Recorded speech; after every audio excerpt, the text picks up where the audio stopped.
A'udzu billahi minasyaitonir rajim. Bismillahirrahmanirrahim. Assalamualaikum warahmatullahi taala wabarakatuh. Alhamdulillah alladzi ja'ala li ta'allumi wa arsala li ta'liminal anbiya wassalatu wassalamu ala asyrafil anam wa ala alihi wa ashabihil kiram. Rabbi israh li sadri wa yassir li amri wahlul 'uqdatam min lisani yafqahu qawli. Bismillahirrahmanirrahim. Subhanaka la ilma lana illa ma 'allamtana innaka antal alimul hakim. Ma ba'd. Alhamdulillah, yang saya hormati dan saya cintai para pengurus Dewan Masjid Bait Rifatil Muslim.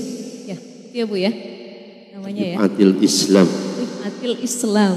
Rifatil Muslim ya, Baiti Rifatil Islam. Alhamdulillah para ibu-ibu yang sudah hadir, para karyawati, karyawan juga, mudah-mudahan dalam keadaan sehat walafiat dalam lindungan Allah Subhanahu wa taala.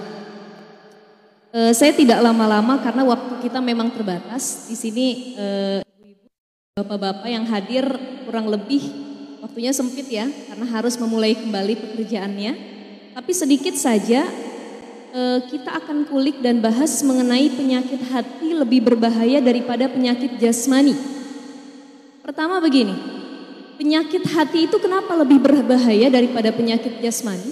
Satu, penyakit jasmani kalau kita sedang mengidap suatu penyakit, mau itu diabetes, jantung, darah tinggi, kanker ataupun yang lainnya, ini penyakit-penyakit fisik, penyakit-penyakit jasmani. Ya, walaupun memang dikatakan likulli da'in dawa'un, setiap penyakit itu pasti ada obatnya. Jadi orang kalau sakit, mau dia kena penyakit hati ataupun kena penyakit jasmani, itu tidak dianjurkan untuk diam saja tanpa ikhtiar. Jadi manusia ini ketika dicoba oleh Allah Subhanahu wa taala, ada dua yang harus dia lakukan. Pertama, selain dia berikhtiar sekuat tenaga untuk sembuh dari ujian tersebut, yang kedua adalah berdoa semaksimal mungkin. Umar bin Khattab mengatakan, usaha tanpa doa bohong, doa tanpa usaha kosong. Ya, jadi tidak mungkin kalau kita sedang diuji oleh Allah Subhanahu wa taala, kita doa saja di dalam masjid, di dalam kamar kita, ya Allah sembuhkan penyakit saya, ya Allah lunasin hutang saya, ya Allah mudahkan rizki saya, tapi tanpa ada ikhtiar sedikit pun. Ya, jadi pada hakikatnya manusia ini tidak ada yang luput dari ujian. Semua manusia diuji oleh Allah Subhanahu wa taala. Tapi bentuk ujiannya berbeda-beda. Bapak, Ibu yang hadir di sini, saya yakin mayoritas pasti sudah menikah. Ada yang belum menikah? Ada, jomblo rata-rata ya.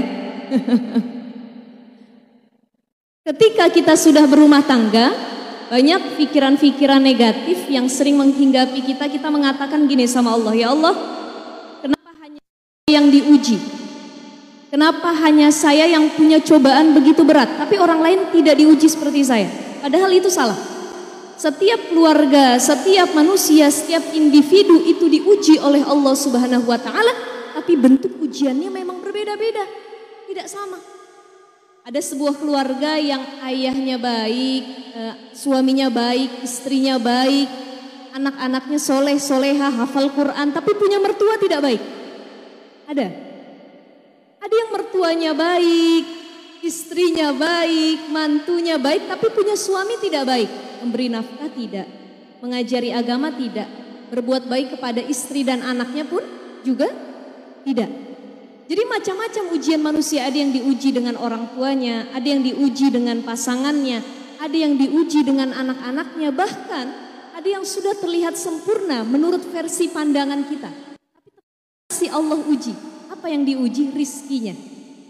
Apa yang diuji? Ketenangannya. Jadi salah satu bentuk rizki yang Allah berikan kepada hambanya, dan itu jarang didapati oleh hamba-hambanya, adalah rizki ketenangan hati. Rizki hati kita terhindar dari penyakit-penyakit hati. Jadi kalau orang kena penyakit jasmani, dia berobat, datang ke dokter, sembuh. Tapi kalau ada orang kena penyakit hati, ini penyembuhannya sangat lama prosesnya. Apa bedanya lagi kalau orang kena penyakit jasmani, ketika dia terjangkit penyakit tersebut, Semakin dia sabar kepada Allah Subhanahu wa taala, ya Allah, saya punya penyakit kanker, ya Allah, saya punya penyakit diabetes, jantung dan lain sebagainya. Saya sudah ikhtiar ya Allah untuk berobat, tapi ikhtiar saya ini saya kembalikan kepadamu. La haula wala quwata illa billah. Kalaupun nanti wafat, saya minta wafatnya husnul khotimah. Jadi orang yang kena penyakit jasmani, kalau dia bertobat kepada Allah, kalau dia menjadikan sakit itu adalah penghapus dosa-dosanya, dan dia pasrah dengan ujian Allah, Allah matikan nanti dalam keadaan husnul khotimah. Dan Allah beri pahala surga yang begitu besar. Itu orang yang kena penyakit jasmani. Tapi beda dengan orang yang kena penyakit hati. Ketika dia kena penyakit hati, gak bisa kita ngomong, ya Allah, saya punya penyakit dengki sama orang, ya Allah sabarkan sifat dengki saya ini ya Allah. Ya Allah, saya punya penyakit sombong, sabarkan diri saya menghadapi kesombongan ini. Itu tidak boleh. Jadi bedanya orang yang kena penyakit fisik dengan orang yang kena penyakit hati, kalau penyakit fisik semakin sabar semakin pahala yang kita dapat, tapi kalau penyakit hati semakin kita diamkan dan tidak ada ikhtiar untuk mengobatinya, disitulah kehancuran kita akan semakin menjadi. Orang-orang yang kena penyakit hati, pertama dia ba'idun anin nas, dia jauh sama Allah, dia jauh sama manusia. Ba'idun anillah, dia jauh sama Allah. Ba'idun anil jannah, dia juga jauh dari syurganya Allah Subhanahu wa taala. Jadi itu salah satu bahayanya penyakit hati. Apa saja macam-macam penyakit hati? Ini ibu-ibu yang hadir walaupun tidak begitu banyak, tapi insya Allah karena ini kajian perdana ya, mudah-mudahan kajian next yang akan datang bisa lebih banyak lagi dan bisa lebih meramaikan Masjid Baiti Rifatil Islam lagi. Jadi terkadang yang sering kena penyakit hati itu lebih banyak perempuan, tapi tidak menutup kemungkinan laki-laki juga sering kena penyakit hati. Ya, wajar, setiap orang sering merasakan itu pasti. Tapi apa yang harus kita lakukan ketika kita terserang penyakit hati? Banyak cara yang harus dilakukan. Salah satunya meredam penyakit tersebut. Pertama ada hasad, dengki. Dengki ini salah satu penyakit yang paling membahayakan. Ya, kata Imam Nawawi mengatakan, dengki itu modelannya bentuknya ada dua. Pertama, dengki hakiki. Dengki hakiki ini adalah tamanni zawalin ni'mah. Kita dengki, tidak suka dengan orang lain yang mendapat nikmat dari Allah, dan kita berharap orang yang dapat nikmat itu nikmatnya dicabut sama Allah. Ada tetangga kita beli rumah tingkat, beli mobil, jalan-jalan ke luar negeri. Kita bilang, alah sombong, duit hasil korupsi aja bangga. Mudah-mudahan besok rumahnya yang baru kebakaran, kata kita. Nah itu adalah dengki hakiki, kata Imam Nawawi. Tamanni zawalin ni'mah, ketika kita nggak suka orang lain dapat nikmat, kita berharap nikmat itu dicabut sama Allah. Apakah boleh dengki yang seperti ini? Nggak boleh. Itu dilarang sekali oleh Allah Subhanahu wa taala. Makanya ada salah satu doa yang harus sering kita dawamkan, sering kita baca selepas sholat, mau kita tidur, ya, bangun tidur, dan dikala apapun atau hati kita lagi timbul nih rasa dengki dengan sesama kita. Itu surah Al-Falaq, qul a'udzu birabbil falaq min syarri ma khalaq wa min syarri ghasikin idza waqab wa min syarri hasidin idza hasad. Ini salah satu yang harus sering kita baca, wa min syarri hasidin idza hasad, dan dari sifat dengki apabila itu mulai timbul di hati kita. Jadi dengki ini menghancurkan kita. Ada orang beli kipas angin, kita yang muter-muter ya Bu ya, betul nggak? Orang beli AC, kita yang menggigil.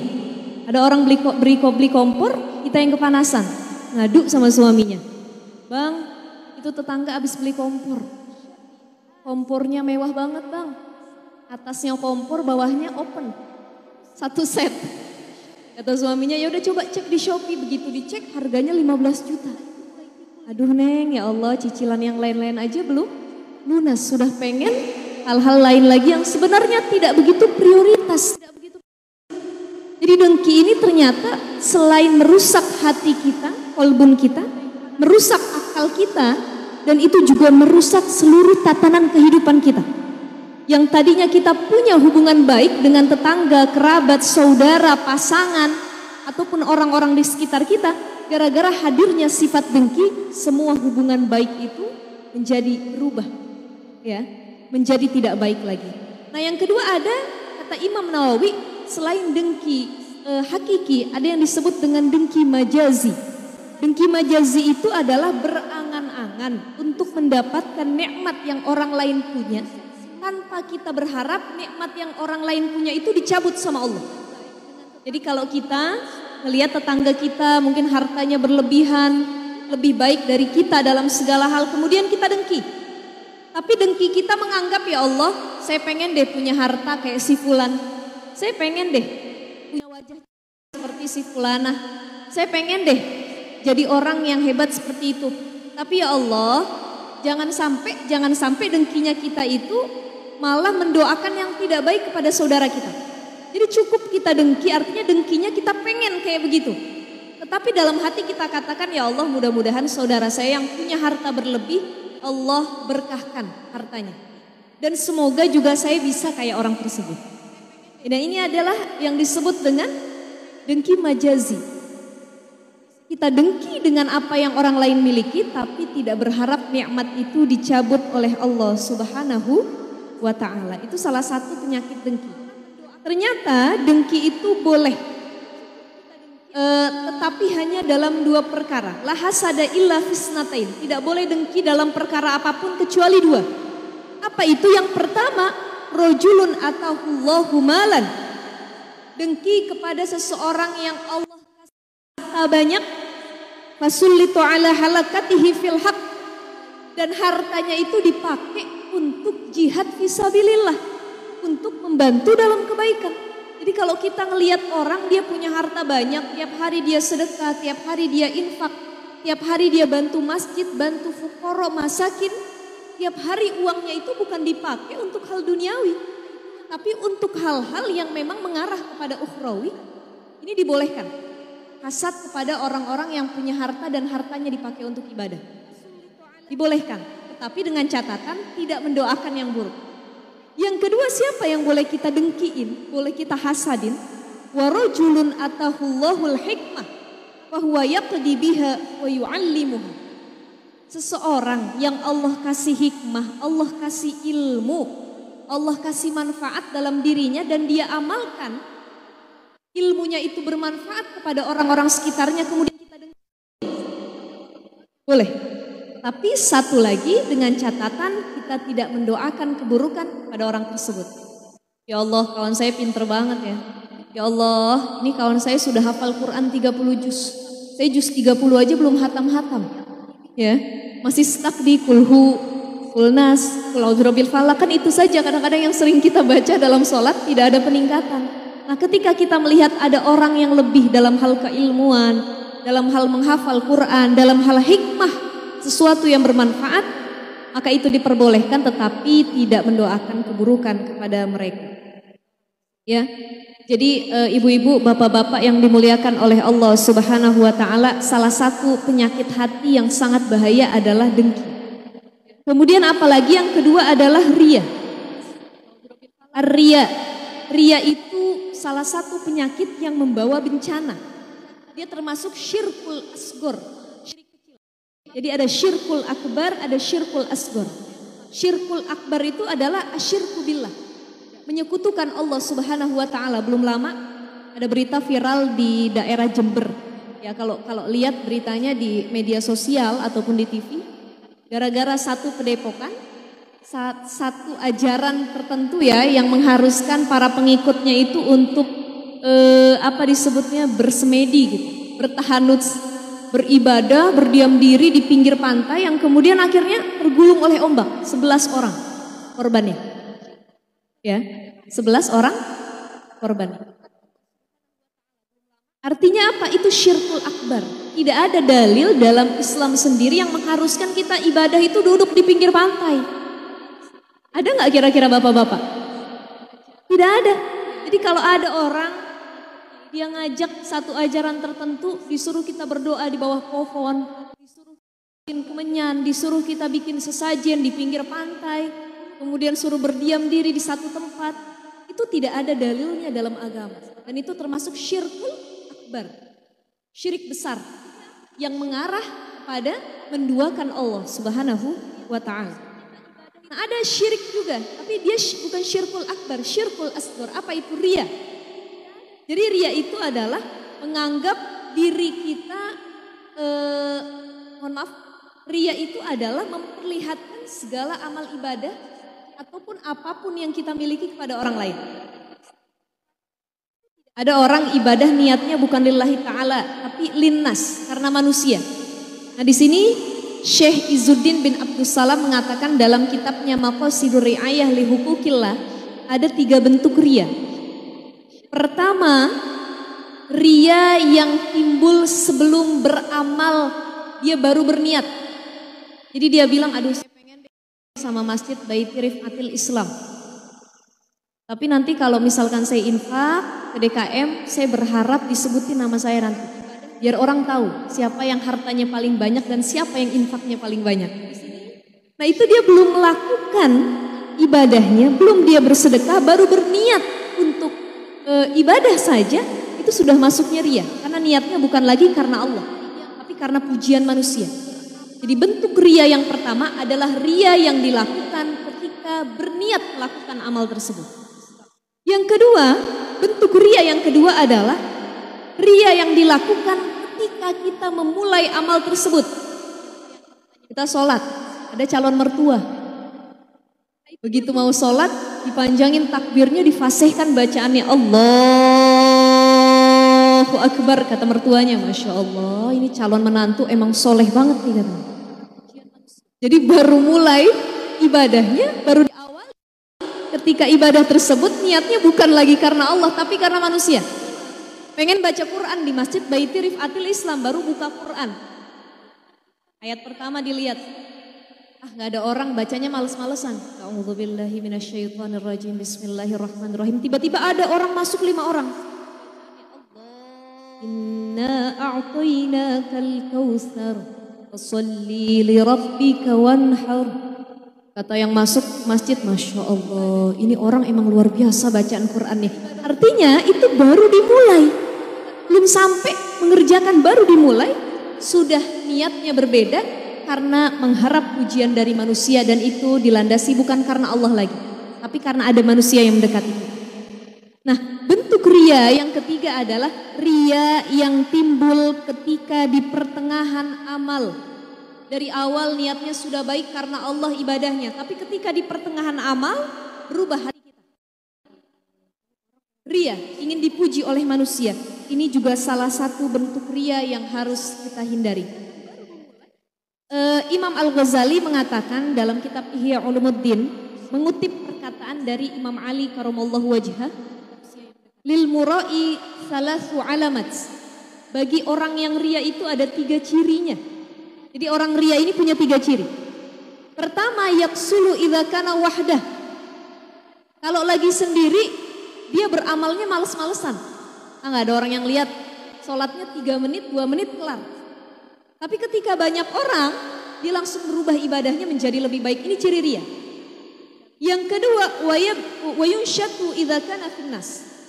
Dia menjadi lebih rajin, lebih khusyuk, lebih baik dalam beribadah, beramal, melakukan suatu kebaikan. Karena apa? Karena berada di tengah-tengah manusia. Wa yazidu fil idza usniya alaihi wa yanqusu idza dhumma. Kalau dipuji dia tambah amalnya, tapi kalau dihina atau tidak mendapat pujian dia kurangin amalnya. Umpama kita sholat tahajud dipuji sama orang tua, rajin banget tahajud neng, iya mah besok mau interview kerja, besok mau kenaikan pangkat dan lain sebagainya. Tahajud, ini penyakit kita. Kita kebanyakan sholat malam mendekatkan diri kepada Allah ketika ada hajat saja, betul atau tidak? Betul ya? Mau nyari kerja, mau dapat jodoh, mau melakukan hal-hal yang sekiranya itu butuh ikhtiar dan doa yang keras kepada Allah Subhanahu wa taala, baru kita lakukan. Tahajud tiap malam gak berhenti, tapi kalau sudah mendapatkan hajat yang kita tuju, berhenti tahajud. Nah ini salah satu penyakit kita adalah tidak istiqomah. Kita kebanyakan sholat al-istiqomah khairun min alfis salam. Jadi istiqomah itu lebih baik daripada keselamatan. Ya, artinya apa? Untuk konsisten, untuk istiqomah dalam suatu amal itu berat, tapi harus dicoba. Orang-orang yang baik di sisi Allah bukanlah orang yang paling banyak amalnya, tapi siapa orang yang paling konsisten dalam beramal.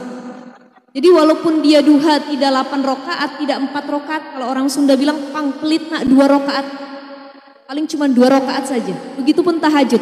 Tapi kalau dia konsisten, kalau dia istiqomah melakukannya tiap malam tanpa ada jeda sedikit pun, inilah orang-orang yang paling disukai oleh Allah Subhanahu wa ta'ala. Jadi mari sama-sama kita introspeksi diri kita lagi, kita muhasabah lagi, apakah banyak penyakit hati yang menghinggapi diri kita? Karena orang-orang yang kena penyakit hati, orang-orang yang takabur, sombong, ria, dengki, ujub dan lain sebagainya, itu salah satunya disebutkan dalam kitab mereka adalah orang-orang yang tidak akan dipandang oleh Allah Subhanahu wa ta'ala nanti. Salah satu, la yukallimuhumullahu yaumal qiyamah wa la yuzakkihim wa la yanzuru ilaihim wa lahum adzabun alim. Allah enggak pandang nanti di hari kiamat. Kemudian tidak akan diterima amalnya. Kemudian lagi akan diberikan apa disebutnya? Balasan yang sangat menyedihkan. Siapa mereka? Pertama, 3 orang kelompok ini disebutkan dalam Riyadhus Shalihin. Syekhun zanin, orang yang udah tua, berumur, kemudian dia berzina. Akan tetapi jangan kita maknai hadis ini kalau gitu yang masih muda boleh dong berzina. Tidak. Mau muda, tua, belum balik, sudah balik, zina tetap dilarang oleh agama. Wala taqrabu zina, mendekatinya saja itu dilarang, apalagi melakukannya. Akan tetapi lebih tercela, di sini dikatakan kalau ada syekhun zani, orang yang sudah tua, sudah tahu hukumnya, sudah tahu dosa, sudah tahu bagaimana perintah agama, tetap dia larang, tetap dia berzina. Ini orang yang nanti tidak akan dipandang oleh Allah Subhanahu wa ta'ala pada yaumul qiyamah. Yang kedua siapa? Yang kedua adalah malikun kadzabun, seorang pemimpin yang sering bohong sama bawahannya. Ya. Aduh, gak usah senyum-senyum deh ibu-ibu. Jadi kalau ada pemimpin, baik itu di satu perusahaan, di satu negara, satu wilayah, kemudian dia sering membohongi bawahannya, membohongi rakyatnya, membohongi orang-orang yang dia pimpin, maka kata Allah, la yanzuru ilaihi, tidak akan dipandang kelak mereka di hari akhir. Dan yang terakhir adalah ailun mustakbirun, orang yang tidak akan dipandang oleh Allah pada yaumil akhir adalah ailun mustakbirun, orang-orang yang miskin tetapi mereka sombong. Sering kita ngomong, lu miskin aja sombong, katanya gimana kaya. Sering ya dengar ungkapan seperti itu. Nah, ini juga tidak boleh menjadikan anggapan bahwa yang sombong itu harus orang kaya. Tidak, mau sombong, mau dia kaya, mau dia miskin, tetap tidak boleh sombong. Tetapi yang lebih ngenes lagi, yang lebih membuat kita khawatir adalah ada orang yang secara materi dia miskin, dia tidak punya apa-apa, tapi dia sombong. Apa itu sombong? Sombong itu baturul haq, menolak kebenaran, merasa dirinya paling baik di atas segala-galanya, di antara orang lain. Jadi itu adalah sifat sombong. Tidak pernah menerima kritikan orang lain, tidak mau menerima nasihat orang lain, dan tidak mau mengintrospeksi kesalahan diri kita. Apa itu sombong? Baik itu dalam harta, dalam suatu amal, pekerjaan, ataupun hal lainnya. Nah, sombong ini sangat dilarang oleh agama. Orang-orang yang miskin kemudian sombong, ini sangat dicela oleh Allah Subhanahu wa ta'ala. Dan siapapun orang yang sombong, mau dia kaya, miskin, dia punya pangkat ataupun tidak punya pangkat, sifat sombong ini bisa merusak diri, hati, dan pikiran kita. Jadi mudah-mudahan dari sini bisa kita ambil banyak hikmah dan pelajaran bahwa ternyata yang lebih berbahaya itu bukan penyakit jasmani. Jadi penyakit jasmani kalau kita sabar kemudian ikhlas dengan penyakit tersebut, Allah ampuni dosa-dosa kita dan matinya insya Allah husnul khotimah. Berbeda dengan penyakit rohani. Kalau penyakit hati sudah timbul di diri kita kemudian tidak ada ikhtiar untuk mengobatinya, maka jangan harap kita menjadi orang-orang yang mendapat rahmat dan kasih sayang Allah Subhanahu wa ta'ala. Ya. Jadi kalau kita kiranya sudah timbul penyakit hati, sedikit demi sedikit buru-buru diobatin. Biasanya kalau anaknya kena penyakit panas sedikit, demam, pilek sedikit, itu langsung buru-buru ke dokter. Ya, anaknya demam sampai 40 derajat Celcius, langsung dia tancap gas langsung berangkat ke klinik atau dokter. Tapi sedikit orang yang ketika timbul penyakit hati, walaupun cuma sedikit, dia menyadari dan langsung mengobatinya. Apa saja kiat-kiat mengobati penyakit-penyakit hati? Yang pertama adalah zikrullah. Ya, berzikir kepada Allah, mengingat Allah Subhanahu wa taala di setiap keadaan apapun. Ini salah satu obat penyakit hati. Ya. Dan masih banyak lagi yang bisa kita lakukan agar tidak kita terperangkap dalam penyakit hati tersebut. Salah satunya sholat malam, berkumpul dengan orang-orang yang baik. Jadi penyakit hati ini terkadang timbul ketika kita salah masuk circle tertentu. Ya, kita dengki, hasad, sombong karena salah masuk dalam lingkaran teman. Jadi cara mengobatinya adalah carilah tempat-tempat yang sekiranya bisa meredam penyakit-penyakit hati kita. Dan carilah orang-orang yang bertakwa di sekeliling kita agar penyakit hati kita bisa diobati sedikit demi sedikit. Saya rasa karena ini sudah menunjukkan angka 12.57, sedikit lagi sudah mau masuk atau memulai pekerjaan kembali. Mungkin kalau ada yang mau bertanya silahkan, saya kasih satu pertanyaan saja. Silakan ibu bunda-bunda yang ingin bertanya, silakan. Ayo, bunda yang ingin bertanya ada? Carilah orang-orang yang bertakwa di sekeliling kita. Dari yang lain mungkin dari Zoom ataupun dari YouTube ada pertanyaan mungkin ibu-ibu, bunda-bunda dari YouTube maupun Zoom ada yang ingin bertanya? Kalau ada yang mau bertanya silahkan. Baik, kalau tidak ada sepertinya sudah mau Bu Ustazah nih. Mudah-mudahan semuanya dapat memahami apa yang tadi Bu Ustazah utarakan. Baik, cukup sekian Bu Ustazah. Insya Allah mungkin dalam kesempatan lain kita dapat berjumpa kembali. Ditutup dengan doa Bu Ustazah. Baik, mari sama-sama kita angkat kedua tangan kita mohon kepada Allah Subhanahu wa taala, mudah-mudahan segala hajat yang kita inginkan Allah mudahkan. Yang sedang sakit, baik itu sakit karena virus Omikron, COVID-19 ataupun penyakit-penyakit lainnya, semoga segera Allah sembuhkan. Dan insya Allah apapun yang kita inginkan, maksud kita Allah permudah. Al-hadhihi niyah wa ala kulli niyatin salihah wa ila hadratin Nabi Mustafa Muhammadin sallallahu alaihi wasallam. Syai'un lillahi lahum al-fatihah. A'udzu billahi minasy syaithanir rajim. Bismillahirrahmanirrahim. Alhamdulillahi rabbil alamin.